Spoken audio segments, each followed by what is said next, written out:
A profound tragedy has struck a community in Africa, leaving hearts broken and questions unanswered.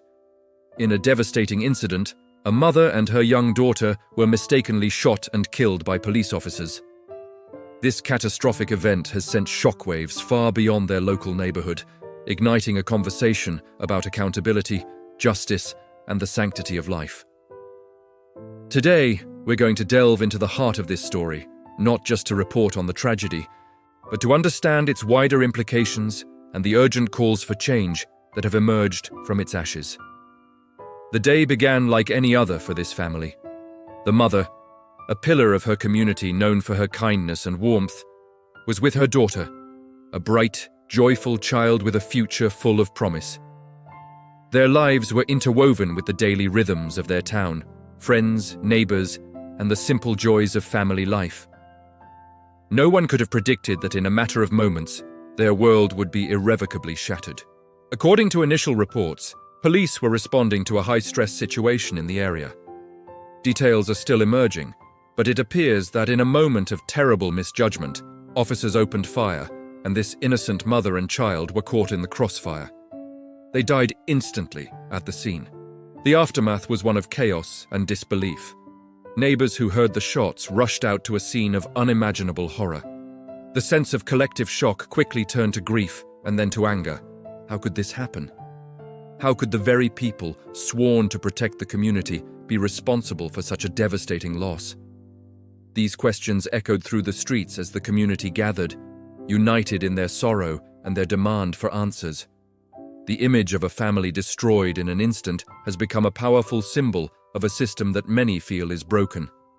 In response to the immense public outcry, authorities have launched a full-scale investigation into the shooting. High-ranking officials have publicly expressed their condolences and have promised a thorough and transparent inquiry. The officers involved have been suspended from duty pending the outcome of the investigation. Forensic teams have been combing through the scene, collecting evidence, and witness testimonies are being gathered.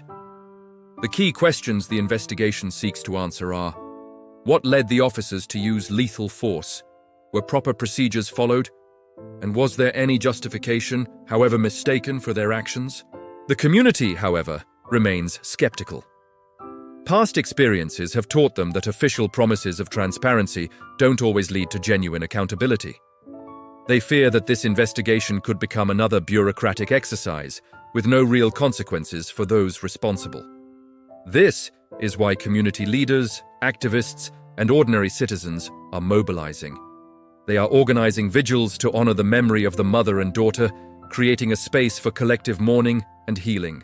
But these gatherings are also a form of peaceful protest, a clear message to the authorities that they will not let this tragedy be forgotten or swept under the rug. The legal process is just beginning. The family of the victims, supported by human rights lawyers, is preparing for a long and difficult battle for justice. They are demanding not just that the individual officers be held accountable, but that the entire police department be scrutinized. They argue that this was not just an isolated mistake by a few officers, but a symptom of a much deeper problem within the culture of policing. This includes issues like inadequate training, a lack of de-escalation techniques, and a shoot first, ask questions later mentality that can have fatal consequences. This tragic event has reignited a nationwide debate about police reform. It has brought to the forefront the urgent need for systemic change. Experts and activists are pointing to several key areas that need immediate attention. First, there's the issue of training. Police officers often receive extensive training in the use of firearms, but far less training in conflict resolution, de-escalation, and communication. In high-pressure situations, this imbalance can lead to a reliance on lethal force as a first resort, rather than a last one. Reform advocates are calling for a complete overhaul of police training programs, with a much greater emphasis on preserving life. Second, there is the issue of accountability. In many cases, it is incredibly difficult to hold police officers accountable for misconduct. Internal review boards can be biased, and legal protections can shield officers from prosecution. This creates a culture of impunity, where officers may feel they can act without fear of consequences. The demand is for independent civilian oversight bodies with the power to investigate incidents and recommend disciplinary action, including termination and criminal charges. Without real accountability, there is little incentive for behavior to change. Third, there is a call for a shift in the very model of policing. Instead of a purely reactive, enforcement-based approach, communities are calling for a more proactive, community-oriented model. This would involve police officers building relationships with the communities they serve, working collaboratively to solve problems, and focusing on crime prevention rather than just responding to incidents after they occur.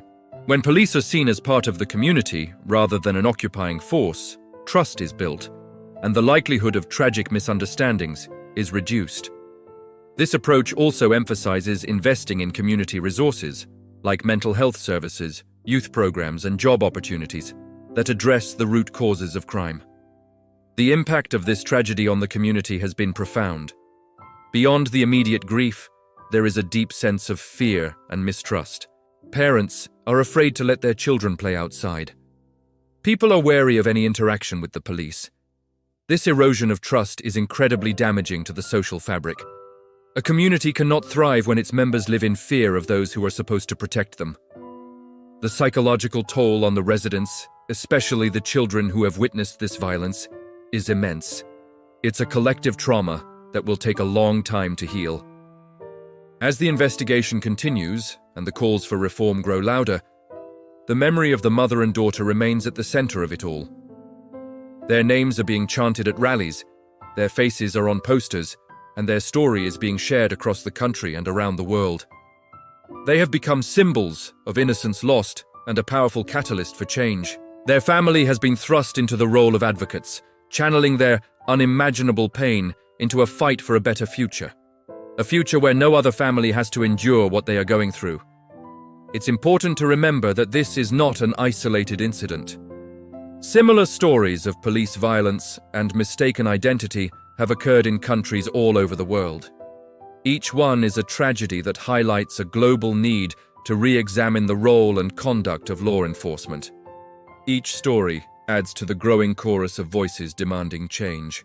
The hope is that this particular tragedy, as painful as it is, will be a turning point.